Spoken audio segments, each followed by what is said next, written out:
It's nice to see you again. It's always great. And thanks for your introduction. The topic of my presentation today, the material I'm going to be sharing with you emerges from the work I've done in recent years that will be published as a book next year. The title you had for this lecture is my proposed title for that book. I don't know whether the final title will be exactly what I proposed, because we're not at that stage of proceedings yet, but it'll be something like that. And it's supposed to appear actually sometime mid-year of 2023. So the topic is diaspora, or if you prefer exile, I will use both words. And the question is how Jews have thought about that phenomenon. And I can tell you from the very beginning that this work was conducted as an exploration, because what I had learned about Jewish tradition didn't make sense in a lot of ways. And when something doesn't make sense to me, I set it aside as a project and say, okay, let's see, what can I discover here that will help me make sense of it? And it won't surprise you to discover that actually this area, the area of how Jews have related to diaspora, has been frequently misunderstood, and misunderstood in very important ways. So let me begin with two observations, and then I'll begin to show you the evidence for the claims that I'm making. Before you were all invited into the room, Charlie and Ari and I were having a conversation about saying, you can leave the chat open because this isn't going to be controversial. It is going to be controversial. So I don't know, Charlie, if that means that you're going to have to close the chat.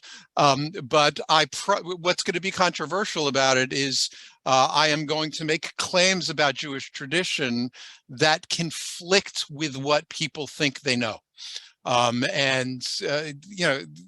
I'm presenting is what I believe is a very important corrective. And that is what the book is devoted to on one level, is the corrective. So let me step back and make a simple observation. And it's an observation which is factually unimpeachable and has consequences. The fact is that far more Jews have lived for far longer in diaspora or exile, you can choose whichever term you prefer, through Jewish history than in the land of Israel. Let me say that again. Far more Jews have lived for far longer periods through Jewish history in diaspora than they have lived in the land of Israel. It is not incorrect to speak of Jews as a diaspora people. Sometimes that meant wandering and sometimes it didn't, but certainly as a diaspora people, again, there's no debating that as a simple statement of fact. How we deal with that, on the other hand, is another matter, right? I mean, there can be the facts of the matter, and then how do you understand those facts? And that's what I'm going to be focusing on. So that's the historical observation. The human observation, and I realize human is a very large category here, but I mean it quite intentionally. The human observation is that people justify their existence. Okay? That doesn't mean that all people always justify the specifics of their existence, but peoples justify who they are. That often becomes the subject of debate. And just to offer a quick example of that, much of the political alienation, dichotomization argument around the world today, and in the United States as well, which is, I imagine, I don't know if all of us are now, participating in the US, but certainly most of us are. What we fight about is the story we want to tell. Think only about the debates over what kind of history can be taught to our children or grandchildren in their schools, right? That's a That's a debate about the story we tell and how it justifies the position in which we find ourselves. And this is simply a human phenomenon that we see over and over and over again. Human stories justify the positions of the humans who do that. What this means, if both of these things that I just said are correct, if it is true that Jews have lived more in diaspora than any place else, that is true. If it is true that human beings tell stories and related that justify their condition, and that also is true, what that means is that there has to be a Jewish tradition, a stream of Jewish tradition that justifies diaspora. And that is my title. That's, what I hope will be the title of the book, and it's the title of this lecture, Defending Diaspora. Quite contrary to what many of us have been led to believe, Jews have defended their diaspora lives, their diaspora existence again and again through the ages. And what I'd like to do is actually share that with you. Now, having laid that out, I want to step back and ask why it is that what I'm about to present will be unknown to many of you. It may be surprising. It may even be shocking. I've had, people respond to this with statements of, oh no, this couldn't possibly be. Why is that the case? The answer is because we, all of us, whoever you are, whether you're Jewish or not Jewish, however you account yourself, all of us live during an age where in the Jewish world, Zionism has triumphed. And that affects the way we understand the Jewish world and Jewish history and Jewish experience. Now, let me focus on that very specific. I don't want to spend a lot of time on this because I want to get to the substance, but just to understand where we find ourselves, Zionism is an ism, right? It is a modern ideology. And has all the qualities of a modern ideology. One of the things that ideologies do, all ideologies do this, is to select their facts and to formulate stories in relationship to these facts. The stories that are formulated based upon these facts will support the position they find themselves. Now, Zionists, beginning in the late 19th century, this emergent movement of Jewish nationalism, this ideology, which you'll recall was quite opposed by virtually every traditional Jew on earth in the late 19th century and through the first part of the 20th century and even beyond. It was seen as a scandalous ideology by traditional Jews during that time.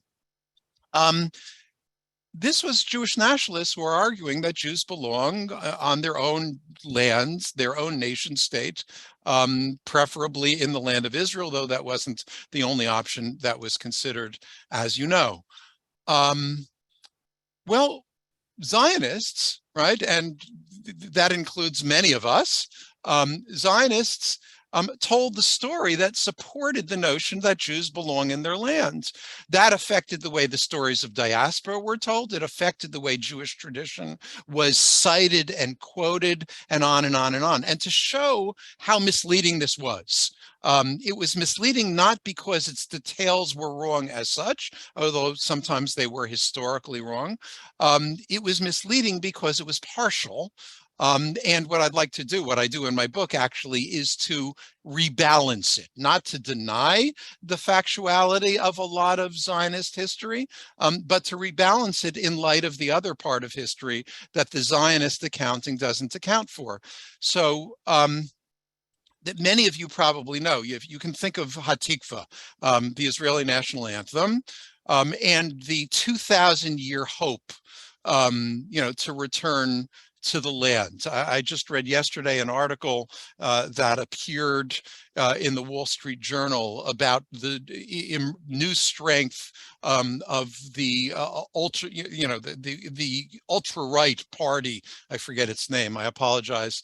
That is emergent. Probably will get 15 seats in the new Knesset. I'm proud to say that my nephew, who was Palestinian correspondent at the Times of Israel and is now an Israel and Palestinian affairs correspondent at the Wall Street Journal. His name is Aaron Boxerman. So I follow him for everything that he writes. And I saw this piece. And the head of this party, and again, I apologize for not remembering his name. I saw it for the first time next year, and I promise, Karen, I'll get back to next year in Jerusalem. He made reference to the fact that, we've come back after 2,000 years, and that, we're not about to compromise this reality, with its political implications. This 2,000-year notion is absolute nonsense, right? And I'm saying that in a way that's, just right out there, right, without any compromise, because the fact is that 2,000 years ago, before the events of the war with Rome, Jews were not independent in Judea. There was a brief period of independence under the Maccabees, but before that, Jews were subject to Persia and then to the Hellenistic kingdoms. After the Maccabees, Jews were subject to Rome already before the war with Rome. It's not as though that was the time Rome conquered, and somehow defeated what was true in Israel. There was no exile.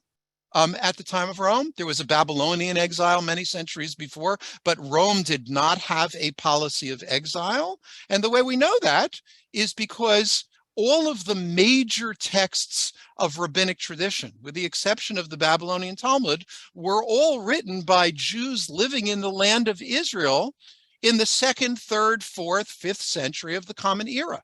If Jews had been exiled from the land of Israel, then how in the world did this massive tradition come to formation? There was no exile. Jews were not independent before or after. The only thing that changed 2,000 years ago was that the temple was destroyed.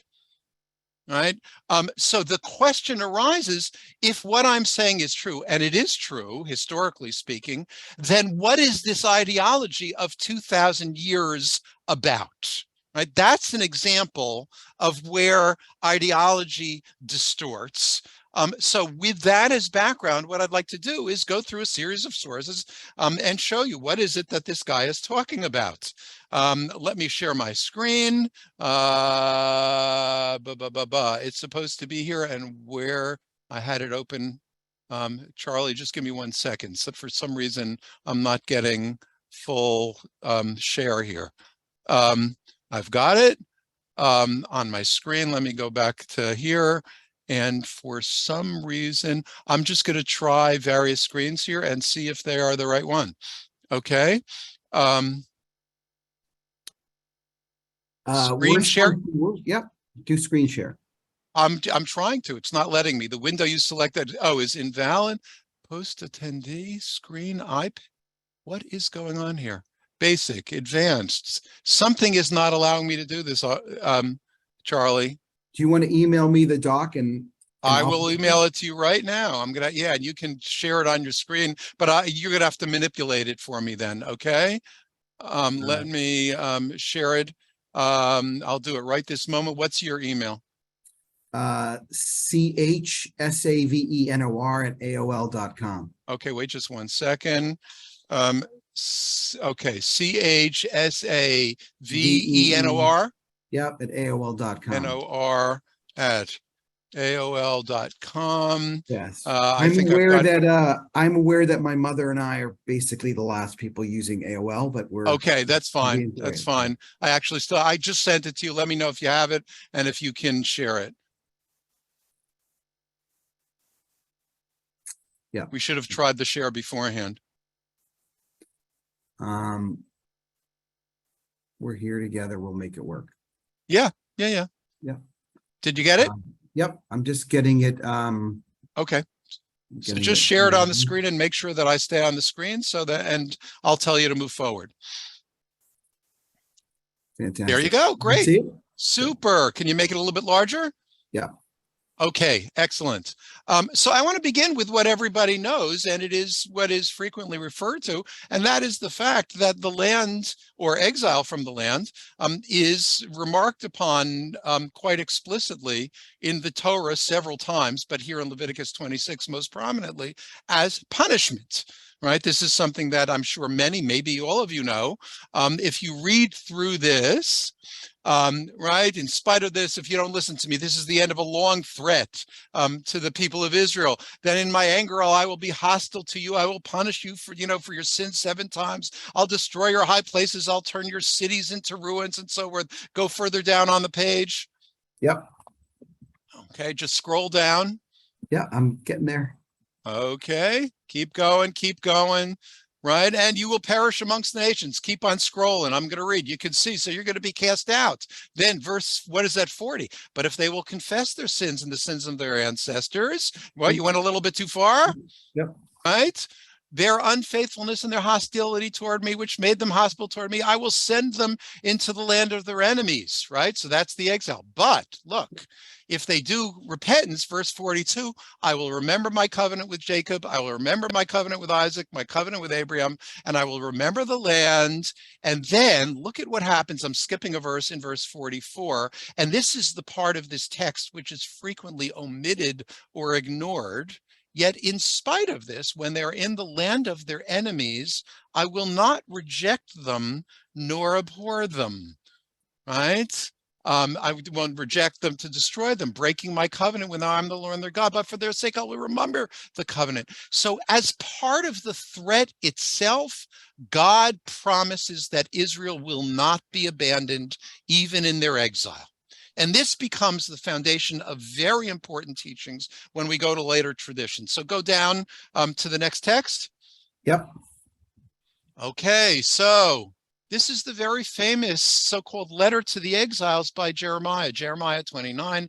So this is the alternative biblical tradition. There's much more I could cite here, by the way.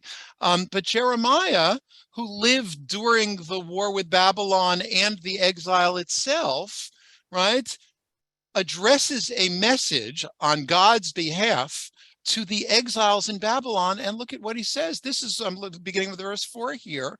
This is what the Lord Almighty, the God of Israel, says to those I carried into exile: build houses and settle there, plant gardens and eat what they produce, marry and have sons and daughters, find wives for your sons and give your daughters in marriage. And then verse 7, very importantly, because it's at the foundation of the prayer for the government that we still recite, also seek the peace and prosperity of the city of which I have carried you in exile. Pray to the Lord, because if it prospers, you too will prosper in exile.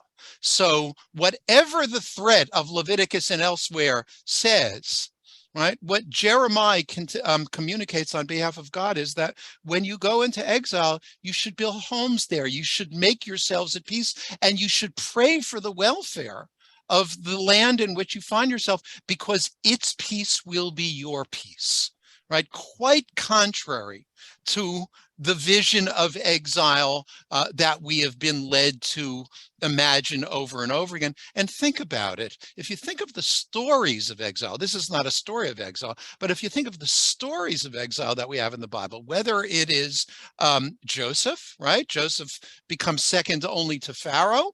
It's like that famous, story about the holidays. We know certainly with Purim, they attacked and oppressed us. We fought, we won, let's eat, or some such. That is the message of these stories and over again. So Joseph triumphs. Esther and Mordecai and the Jews of their age in Persia, though they were threatened, triumph, right? Daniel, who is another one of a prophet of exile, triumphs again and again. Even the biblical stories, right, say that in the end there will be triumph. Yes, you're absolutely right, Carrie, that in the Jeremiah section, the exile is said that it will last only 70 years, but in reality, it lasts forever. The Babylonian exile lasted until the 1950s. And some would say that it still continues today, all thanks to the very good advice of God through Jeremiah. And if you look at Esther, if you look at Daniel, and if you look at other Jewish writings from the same period, they do not insist that this exile is going to come to an end. They end with peace and triumph in exile. Ezekiel chapter 3, here you've got something very, very interesting. And he said to me, son of man, eat what is before you. This is Ezekiel chapter 3. Ezekiel is the prophet of the exile. Don't go too far there. Oh, yep, I know. Okay. So it begins, and then in verse 4, he says, he said to me, son of man, go now to the people of Israel and speak my words to them. You are not being sent to a people of obscure speech, right? He says to Ezekiel, but to many peoples of basically, but he's speaking to Israel in exile, right? And now go down to the next page, and this is where we'll find the important part of this. So this is the prophet speaking to Jews in exile, verse 10, and he said to me, son of man, listen carefully and take to heart all the words that I speak to you. Go now to your people in exile and speak to them. And where is this taking place? So look, verse 12, then the Spirit lifted me up, Ezekiel says, I heard behind me the loud rumbling sound as the glory of the Lord rose for the place where I was standing, and it was the sound of the wings of the living creatures. This is the chariot of God, which Ezekiel imagines in chapter 1, brushing against each other. The Spirit then lifted me and took me away, and I went in bitterness and in the anger of my spirit with the strong hand of the Lord on me, and I came to the exiles who lived in Tel Aviv, near the Kebar River. In one of the great ironies of Jewish history, the first Zionist city in the nation of Israel is named after a Babylonian city, which is what you've got here. And what's so powerful about this is the fact that Ezekiel indicates that God is not limited to a land, that God's presence, God's intimate presence, is found even in exile. And that notion of God with Israel in exile will be the comfort of Jews throughout the ages. Let's go forward. After we go through biblical texts, right, we skip a number of centuries. And here we come to what is, for our purposes, the most important Talmudic text. Now, you'll note it's from Talmud Ketubot. Talmud, if it's not otherwise modified, means Babylonian Talmud. So this is the expression of Laura, the rabbis of the Babylonian Talmud, said that one should not leave Eretz Israel. As you will see in a moment, that is not correct. But you'll see why it's not correct, I promise. So the Babylonian Talmud is written by Babylonian rabbis who have settled and found great comfort in Babylon. And what they do in their Talmud is to quote Palestinian rabbinic teachings, teachings from rabbis who lived in the land of Israel, only to undermine them. Okay, and that's the crucial point. So they admit what the teachings are of rabbis in the land of Israel, but they undermine them again and again and again. So look at what you've got in front of you in the Gemara. Someone, meaning a Jew, should always live in the land of Israel, even in a town in which the majority is Gentile, but not abroad, even in a town where in Israel, within Jewish majority, for whoever lives in the land of Israel as though has a true God, but whoever lives abroad as though has no God. Right? You could hardly get more explicit than that. You should live as a Jew in the land of Israel. Now, scroll down a little bit, please, Charlie. Okay, but then look at what follows immediately. So keep on going, make it, you put to Roman numeral 3 near the top. Okay, now you've got a discussion that involves some Babylonian rabbis, right? And it references Rabbi Zera, who's trying to escape from his teacher, Rabbi Judah, or Rav Judah. And Rav Judah says, as you can see, whoever goes from Babylonia to the land of Israel violates a positive commandment. So if you live in Babylon, says Rav Yehuda, you're not permitted to make aliyah. You're not permitted to leave Bavel to the land of Israel. Now, Rabbi Zera disagrees with that, but after a number of steps, you notice I skip here from A to K. they agree on a certain position. And what is that position, right? God, in the Song of Songs, makes Israel take an oath, and that oath is, one, the Israelites should not go up en masse to the land of Israel. This is why traditional Jews believe Zionism is forbidden, because the halacha is, right, and this comes straight out of the Talmud, the halacha is that a mass movement of Jews to the land of Israel is not permitted until the Messiah comes. That's what you see in K. Number two, right, he's imposed an oath on Israel not to rebel against the nations of the world, right? Stay where you are, live peacefully. And one, that the nations of the world shouldn't oppress Israel too much. The Talmud here never says what too much would be, but be that as it may. If you skip down now to Roman numeral 3.12, just to get to the essential teachings, again, it's Rabbi Judah. Just as it is forbidden to go forth from the land of Israel to Babylonia, for the moment he grants that, so it is forbidden to go forth from Babylonia to any other country. So the Babylonian rabbis living in the ancient Jewish home of Babylon at this moment grant the superiority of the land of Israel, but actually make a claim for the sacredness of the Babylonian home that, if not exactly equal to the land of Israel, at least for the moment, approaches pretty close there too. But that's not where this discussion ends, because you can see in 3:15, said Rabbi Judah, whoever dwells in Babylonia, again, whoever means a Jew, whoever dwells in Babylonia as though dwells in the land of Israel. In the end, the assertion of the Babylonian rabbis is that their diaspora is every bit as good as for a Jew living in the land of Israel. Why is this so? Now scroll down. Okay, Megillah, the answer is here. Well, first of all, you can see what else they teach. Here the notion is, and it begins in the name in B, Rabbi Shimon Bar Yochai, of a Palestinian rabbi, a rabbi from the land of Israel. The Holy One always accompanies Israel wherever they go, this tradition claims, whether it's to Babylon, the Shekhinah is with them, the divine presence, Egypt, Babylon, and on and on and on. Always the divine presence stays with Israel. Now go to the next text. Yes, I'll be happy to share the document. We will do that. Okay, and then we go here. Look at this. Where in Babylonia is the divine presence? So here they get literal on us, right? Abaye says, in the synagogue of Hotzal and in the synagogue of Shavuativ. So we would chuckle at this a little bit. The claim before this is that the divine presence follows Israel everywhere, right? It's in a kind of overly literal response to that. The Talmud asks, but where do we find the divine presence in Babylonia? And the answer is you have to belong to the right synagogue. What's interesting about Shavuativ is that the name of that synagogue, Shavuativ, means float and settle. And Rashi's explanation of it, at least, the great medieval commentator, is that that synagogue was founded when the Babylonian exiles first went to Babylon, and they founded the synagogue on stones that came from the temple in Jerusalem. In other words, if you want to find the divine presence, and if you want to find the temple of old, the place to find it is at a synagogue in Babylonia. Nothing less than that. Why is Babylonia so great? Go to the next text, please, Charlie.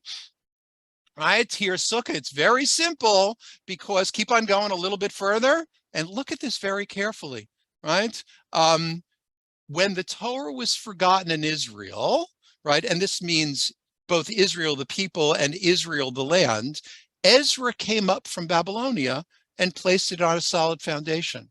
When it was once again forgotten, later at the early rabbinic period, Hillel the Babylonian came up and placed it on solid foundations. And when it was forgotten again, this is at the beginning of the 3rd century, Rabbi Chia and his sons came up from Babylonia and placed it on a solid foundation. In other words, according to the Babylonian Talmudic teaching, it is not out of Zion that Torah would emerge. In fact, according to this teaching, Zion constantly forgets and forgets again what the Torah is about. And it's only Babylonia that preserves the foundations of Torah. And that is why they are so confident about their community there. I'm going to skip forward here. I'm very mindful of the time that we've got here. When we go to medieval teachings, there are a number of things to say. What I'd like to do is concentrate briefly on this brief section, actually, from Judah Halevi. Judah Halevi was a great medieval Hebrew poet and philosopher. This comes from his philosophy, which is the Kuzari. Some of you will know what has probably become his most famous poem, "My heart is in the east, but I am in the, the outskirts of the west," where he hopes to go to the land of Israel. He was the Zionist of his day, using the term Zionist anachronistically, and he actually, in a trip that ended his life, traveled from Spain, which is where he had lived, to Egypt and then to the land of Israel. He disappeared in the land of Israel. We never hear of him again. There's stories about how he met his death. Evidently, this was during the Crusader period. The land of Israel was very dangerous, and he seems to have been killed by bandits or some such. But in any case, this is someone who sees the land of Israel as being almost like the Garden of Eden, central. And yet, what does he say about Jews living in the diaspora, right? So this is, as it were, the, using scare quotes, the Zionists talking about Jewish experience in the diaspora. Go down a few paragraphs here, if you will, Charlie. We don't have time to go through all of this. Here we are. Okay, so chapter 34 is the center of this. Or I'm sorry, paragraph 34. So the rabbi, the spokesperson for Judah Halevi, says, right? He says, he's speaking to, the king, the Caesar, says, even though I agree with you, right, I don't admit that we, the Jewish people, are dead. Quite the contrary. We still hold a connection with the divine influence through the laws which he has placed as a link between us and him. So even though we are scattered, right, says Halevi, our connection with God is still intimate.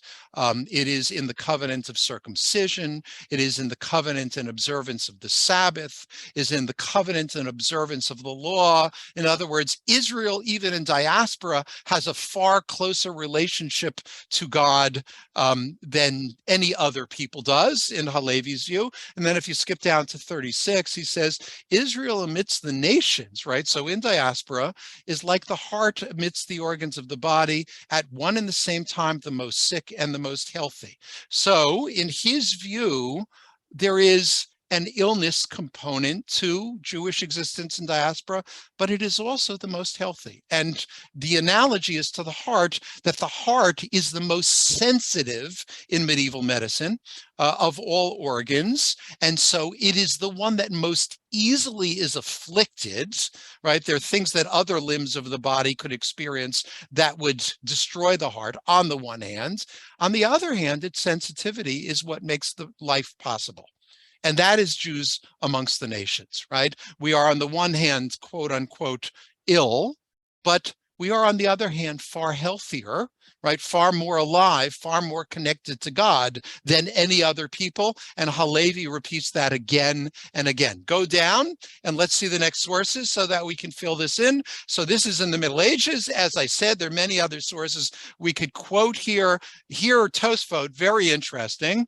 And then the most important source here in its way, the Maharal. But before you skip Tosfot, Charlie, Tosfot says very simply, Tosfot were medieval commentators who, followed Rashi. And the question here, which references the Talmud, is why are Israel scattered throughout the nations more than idolaters? Why do Jews find themselves around the world? The answer is in order that they may be joined by converts. In other words, we want to attract others to the truth of the God with whom we are in covenant. How do we do that? If we remain isolated in the land of Israel, we can't possibly attract people from the nations, and we do want to do them. The notion that Jews aren't interested in converts, this is for another class, is not true. right? It is not true that Jews are not interested in converts. Jews in the rabbinic age and beyond were interested.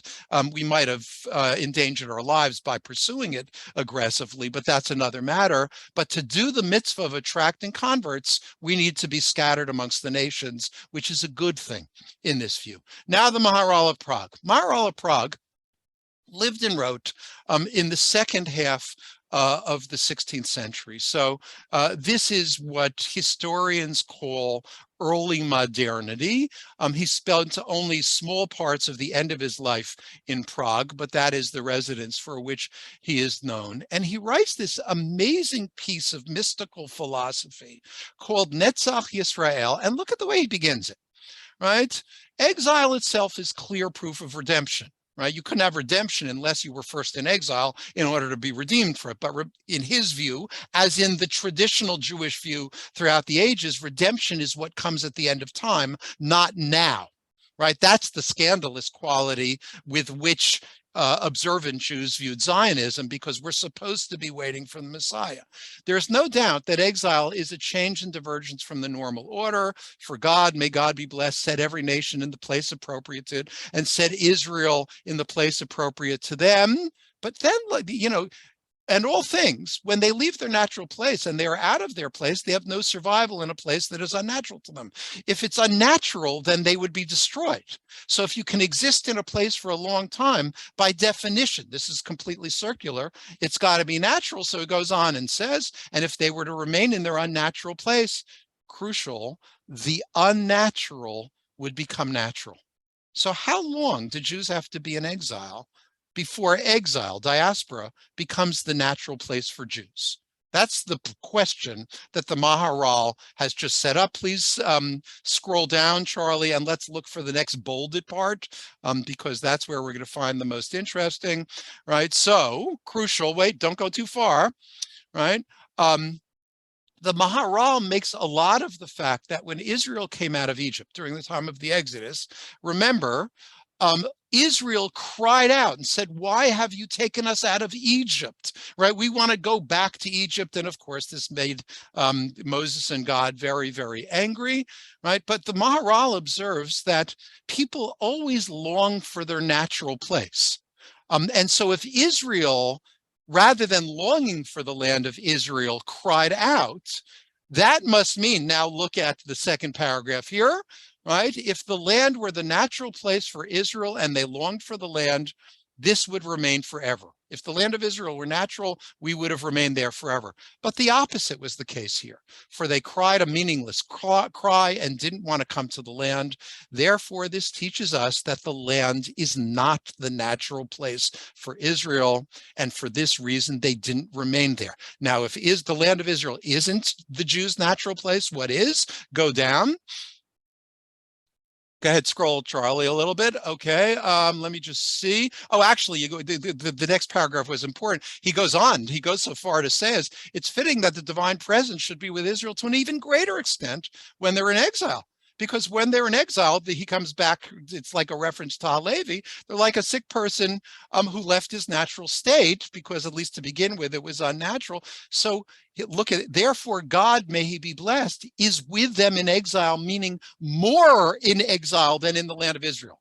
Think of the reversal that represents to what we've been taught. God is more present because more necessary for Israel in diaspora than in the land of Israel. And in the next paragraph here, you can see his claim is that, in fact, the natural place for Israel is the entire world.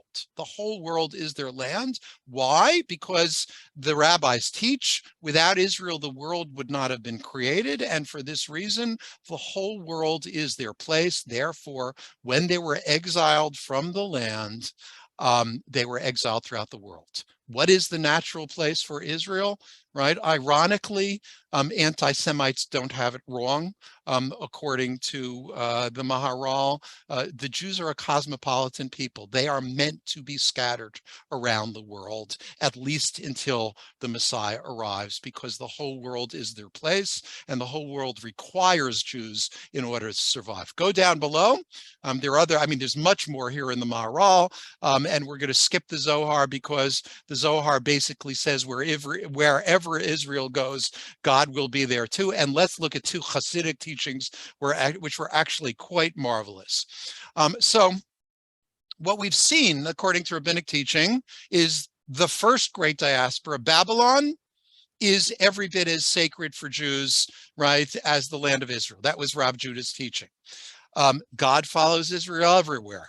The Torah emerges from Babylon and not from the land of Israel. We followed through, right, and we see teachings to the effect that diaspora is the Jews' natural place because the world exists by virtue of God's promise to Israel of Torah and covenant and so forth. So if the world as a whole is the Jews' natural place and not the land of Israel, what about the status of the land of Israel? Right, in the opinion of these. Now we've got Hasidic teachings, and this will really help you appreciate why traditional Jews, when Zionism arose, were so opposed to Zionism. It is said in the Gemara, in the Talmud, Brachot 30a, one who stands outside the land of Israel and prays should direct his heart toward the land of Israel. Now, in the Talmud, that is an Israel-centered teaching, because it says that prayer should always be directed to the land of Israel. But look at what Elimelech of Lezhansk, who is a second generation Hasidic master, look at what he says. So a person who wants his prayer to be heard should have his intention that is as though praying in the land of Israel, and the temple is built and the altar is in its proper place. And if he does all these things, it is as though he lives now in the land of Israel, and as though he is standing in the Holy of Holies, which you could never do in the land of Israel, because the only one who could stand in the Holy of Holies was the high priest on Yom Kippur, right? So Elimelech claims that if you pray with proper intention, the land of Israel is where you are, right? It comes to you, and you don't have to go to the land of Israel. Now Nachman of Bratslav, right? So go a little bit further and let's find, both of these are great. I mean, first of all, he makes a general observation about exile. All of the troubles and sufferings of exile are an account of a lack of understanding. And even the nations know of the advantage of understanding, and the nations know that the greatness that they had and the lowliness that we had during exile. So the nations imagine themselves as elevated, and they imagine Jews as being very lowly. Well, says Nachman of Bratslav, that's totally wrong. All of that greatness was ours. And even though it is impossible now to understand all of this, because one can't deny one's experience, because we do experience the bitterness of our condition in the poverty of people without wealth living in Polish lands in the late 18th and early 19th century. Even so, understanding will be increased, and all will understand that the greatness of the nations is actually our greatness, right, and their lowliness, right? If we had proper understanding, there's something kind of mystical, even Buddhist about this, you would understand that we are truly the elevated ones and not vice versa. But then look what he says in the next piece. A place where Jews have dwelt for a while, even outside the land of Israel, has the quality of the sacredness of the land of Israel, the quality of a small sanctuary, going back to Ezekiel. Because on account of Jews living there, the air is sanctified in a manner of the air of the land of Israel, because by means of our writing new insights of Torah, wherever Torah is done, right, the air is sanctified with the quality of the air of the land of Israel, which makes Jews smart. The point here is, wherever you find Jewish wisdom, that's where the air of the land of Israel is to be found. So once again, and this is quite explicit in the Hasidic teachings over and over again, you don't need to go to the land of Israel, because wherever Jews dwell for a long time and build a rich Jewish life, that's where you will find the land of Israel, which is not a literal place, but a figurative place. Next year in Jerusalem, the question was asked at the beginning by someone, next year in Jerusalem, right, is a hope that the Messiah will come. But one thing that Jews perfected as a position was that we can wait for that, And we have waited generation after generation, and there was no urgency felt on the part of Jews in traditional settings for most of Jewish history, because the land of Israel, or at least the divine presence, accompanied them wherever they wandered. That is the lesson over and over again of these teachings. Now, there's much more to be said. You can see in this period of time, I've obviously skipped a lot. We could bring this into modernity as well, but you've seen the essential part of the pre-modern tradition here. So, Charlie, why don't you, let me know what kinds of questions or comments you've seen in chat, and I'll respond as long as the time permits us. Yeah, wow. Yeah, and I think you were right. We thought it wouldn't be controversial, and look where we are. Of course it's going to be controversial. Yes, everyone is smiling. It's really fantastic. So let me begin with a question of my own. I say this with a lot of respect for you as my teacher. I've already been through that. This is great research, right? And it's there in black and white, right? In the climate that we're living in terms of some people's views on Zionism, do you have any concerns that your research will be misused? I don't, but let me explain why. And someone said in the chat that, authors do controversy or in order to sell books. Some authors may do that. I do it in order to teach, right? Because there are a lot of things we think we know that should be challenged. And let me make it very explicit. This kind of comes back, Charlie, to what you're saying. What I have presented is no more balanced than the alternative, right? I began by saying that Zionism tells a certain version of the story, right? And my response is, and it leaves out a lot. So what my book is devoted to, as I said at the beginning, is rebalancing this. Both of these, not one to the exclusion of the other, and not the other to the exclusion of the one. Both of these are powerful parts of Jewish tradition. So please do not understand me to be saying that there is not longing for the land of Israel in Jewish tradition. Obviously there is, although I believe I am correct that before the latter part of the 19th century, the vast majority of traditional Jews understood that to be something that would happen in the Messianic age and not before, which didn't exclude individual trips to the land of Israel, but it did explicitly exclude a movement to go to the land of Israel. No, I'm not afraid of that for two reasons. Number one, because I actually want to recover traditional Judaism, by which I mean, and what's important for me here is that young people feel that they are not excluded from these conversations. I'm a teacher. I want to attract people, who will be the future rabbis and cantors and teachers of the Jewish community. And many of them find themselves alienated today from Jewish institutions for a variety of reasons, not least of which is the complex problem of Israel. So since you've raised that explicitly, what I would say is as follows.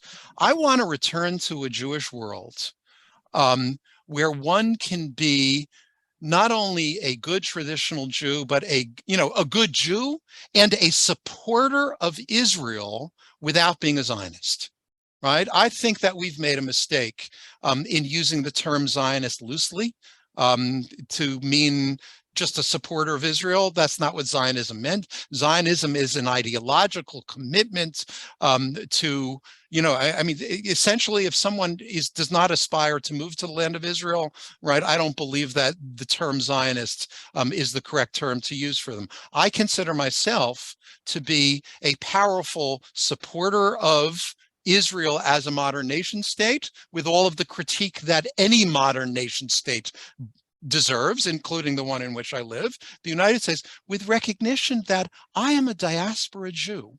And that is where my Jewish experience grew and flourished, along with the Jewish experience of many, many people. The vast majority of Jewish writings that are part of the Jewish library, that are part of Jewish wisdom accumulated through the ages, are from Jews who lived in diaspora. It is a brilliant collection, right? Do we reject it because it comes from outside the land? Of course not, right? What we need is that full library and all of its teachings and all of its references.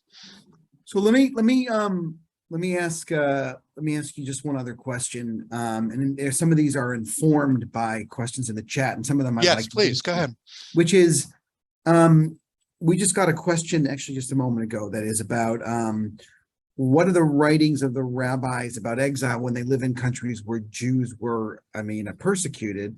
All the writings you quoted made it sound like life in the diaspora was always easy. So I would say about Mavis's question, informed by Mavis's question, and by the way, thank you for your patience with your hand up, is most of these writings are about Jews by Jews without power, in exile or facing potential persecution. So is this position that you're uncovering or maybe highlighting really about a rationalization of making the best of a situation, as opposed to the aspiration to wanting to be an independent people in our own land?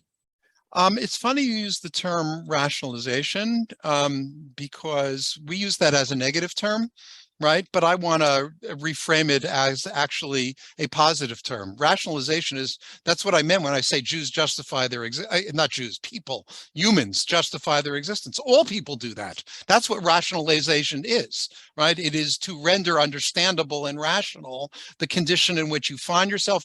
All peoples do that, and so I have no discomfort with rationalization. On the contrary, it is what allows us to live and understand our lives to be meaningful wherever we are. Let's face it, human life was dangerous, right? It wasn't only Jewish life in exile that was dangerous. All life was dangerous. And even when Jews were sometimes threatened, Jews often lived better than their neighbors, right? One of the reasons why Poles, right, Polish peasants, and Ukrainians in the 16th and 17th century resented Jews and expressed that too often anti-Semitically is because larger populations of Jews during those centuries, latter half of the 16th and the 17th, were far more comfortable and far more empowered in Polish lands than Polish peasants were. Right, 1492, we were kicked out of Spain, shortly then to be kicked out of Portugal. But let's face it, right, this was part of a massive, murderous, imperialist project on the part of the Spanish monarchy in partnership with the Catholic Church, right? And it had far more murderous consequences for the native residents of the Western Hemisphere, what we today call Latin America, right? That project, right, murdered millions, both directly and indirectly, of Native American peoples. Jews actually came out of that quite well. Right? It's never nice to be exiled, but the fact is that we went from Spain, where conditions had deteriorated, and found wonderful new homes in Italy, and more particularly in the Ottoman Empire. So when we make these observations, we've got to be careful. The truth is that, of course, throughout all these ages, Jews weren't rationalizing their existence in diaspora as such. They knew that, like Halevi found out quite directly, that it was often as dangerous, or in fact more dangerous, for a Jew to go to the land of Israel during these centuries than it was for them to stay where they are. The land of Israel offered no protection. Right? Then we get into, and my book is not about Zionism, except to the extent that it seeks to rebalance the story of the traditions that have been told. I see that our time is coming to end. I just want to reference one thing here. I've got what I would describe as a deceased distant relative who made a very important statement about religious Zionism before his death. My niece, who lives in Israel, is married to her husband. So my nephew-in-law is the son of a very important rabbi who died just a few months after I met him, which was at the wedding of my niece to his son. He goes by the name, or he went by the name, like Rambam, which doesn't actually tell his name, Shagar, Shagar. And Shagar studied the Maharal, which we looked at pieces of before. And in a commentary on Sukkot and the symbolism of the Sukkah, Shagar said as follows. I wish I had the exact formulation in front of me. But essentially what he said was that if Jews living in the land of Israel, and he himself had a yeshiva in, what some people would call Judah and Samaria, others would call occupied territories. It depends upon your politics. So he had a yeshiva there. He was a Rosh Yeshiva. He said that if Jews living in the land of Israel forget their diaspora core, right? In other words, his argument is to be a Jew is to be at core a diaspora people.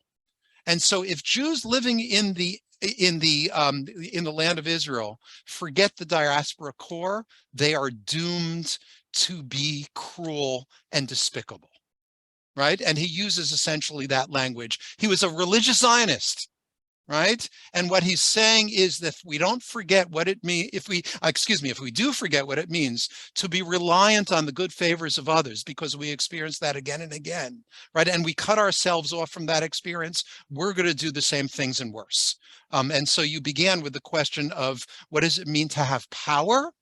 Right? That's what he was addressing. And he recognized that the best way to be Jewish, and I believe this too, is to be able to balance these things. As I said, I'm a supporter of Israel. I would be the last person to give up the defense of Jewish right to have their own country in that land, on the one hand. On the other hand, I would also be the last person to give up the appreciation of Jewish experience in the diaspora, which in addition to the sufferings of diaspora, and there have been those, that experience has been fruitful and creative, and diaspora has provided a true home for Jews over and over and over again. And if we forget that historical fact, and it is a historical fact, it's actually to our detriment. Yeah, well, we're running to the end of our time. There were a bunch of good questions in the chat. Some of them we sort of touched upon. I do want to point out, Thomas. I want to thank you for your comments in the chat, Thomas Beck. That inspired some of the questions as well, and some contextualization. What was the comment, just so that I know what you're referring to? There was a bunch of them, just about the founders of Zionism and just to inform the conversation and help me put some things together as well. Okay, great. And as I said at the beginning, you are my favorite professor that I had at JTS, and the reason why I didn't know where this was all going, but the reason why is you always challenge the assumptions of that which we thought we knew. And whether I agreed with you or disagreed with you was immaterial. I had to really, look up and research my position, because there were certain things that I was taught, that we're all taught, that we may take for granted. And the teaching, I think the blessing of the Torah you teach is it gives us an opportunity to reflect, to get into a passionate conversation about the things we cherish most. And for that, we're really all grateful for the conversation that you began today. We look forward to reading your book. I think some of these people might comment on Amazon about your book, but I think it's going to be fine. That's fine. Because I'll write something nice.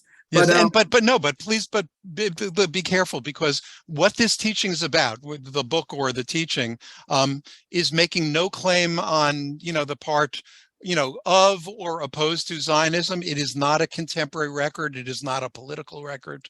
It is a study of Jewish history and beliefs, through the ages.